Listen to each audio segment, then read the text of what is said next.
Get ready for a royal showdown unlike any other. When you hear title prince, you automatically think that man has power, wealth and influence. We will examine the work and lifestyle of two princes who are both working royals and not crown princes. Sheikh Tahnoun bin Zayed Al Nahyan of Abu Dhabi, a key player in his family's multi-billion-dollar investment empire, and Prince Edward of the UK, a representative of the British Crown. We're diving deep into their contrasting worlds to uncover the surprising differences in their royal duties, lavish lifestyles, and the very sources of their immense wealth. Difference in royal duties. Prince Edward, you see, is what they call a working royal.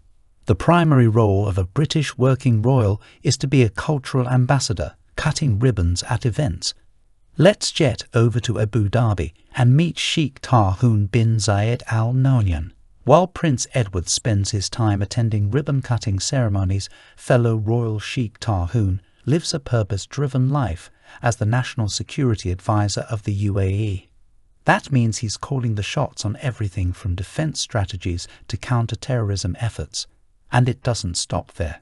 He's a major player in the country's economic decisions too, which is a pretty big deal when you consider the UAE's oil-rich status. Prince Tahnoun is knee-deep in politics and power, making decisions that shape the future of his country. Royal money, wealth and its sources. Now, let's dive into the treasure chest and compare the wealth of these princes. The title prince is almost synonymous with massive land and property ownership. British princes do not own big mansions like the Dubai princes. Prince Edward currently lives in Bagshot Park in Surrey. The gorgeous mansion has 120 rooms and is said to be worth almost £30 million. Nestled in 51 acres of land, living like a real prince. The sad that Prince Edward does not own this luxurious house. Not at all, he is merely a renter, leasing this property from the Crown Properties. He cannot give it to his children as an inheritance.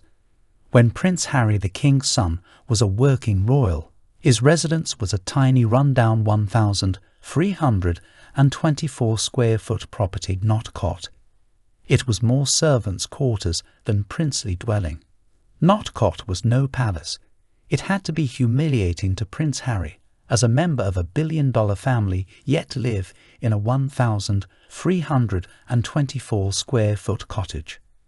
But hold on to your hats, because Sheikh Tahnoun's wealth makes Edward's millions look like spare change you find between the couch cushions.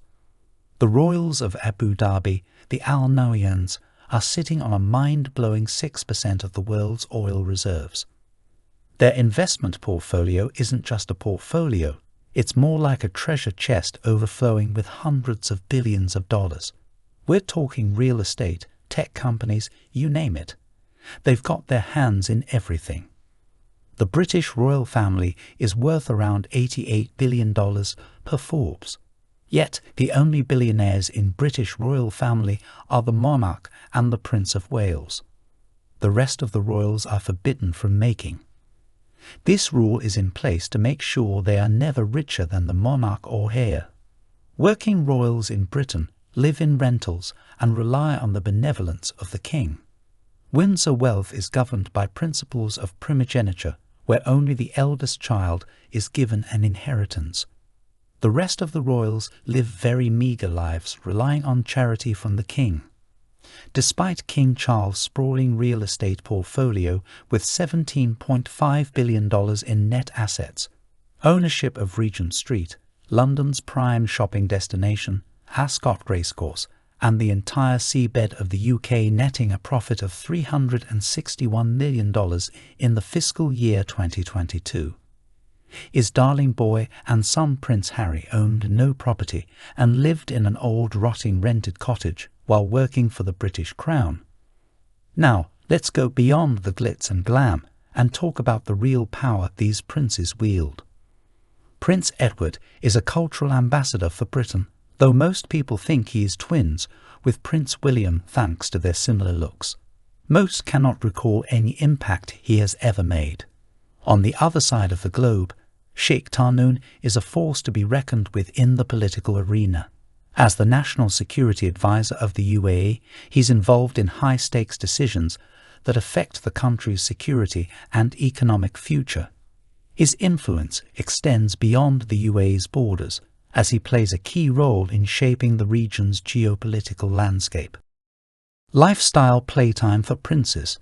Have you wondered how these princes spend their downtime? Because even royals need to unwind, right?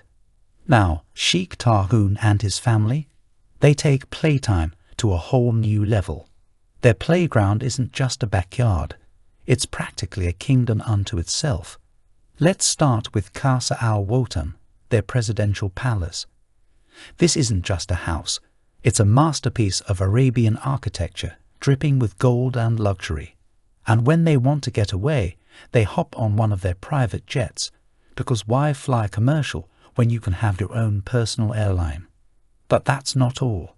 The Nahyan family owns Manchester City Football Club, a world-renowned football club that's more than just a sports team, it's a global brand. They're also savvy investors, putting their money into everything from high-end fashion with Rihanna's Fenty to Elon Musk's SpaceX. They even have a stake in the company that makes the iconic Ferrari. Talk about living the high life. So, there you have it. Two princes, two very different lives. It's a fascinating look at how royalty can mean vastly different things in different parts of the world. If you liked this video, give us a super thanks and support this channel financially. What do you think? Hit that like button and let us know in the comments. And if you're hungry for more royal comparisons, don't forget to subscribe.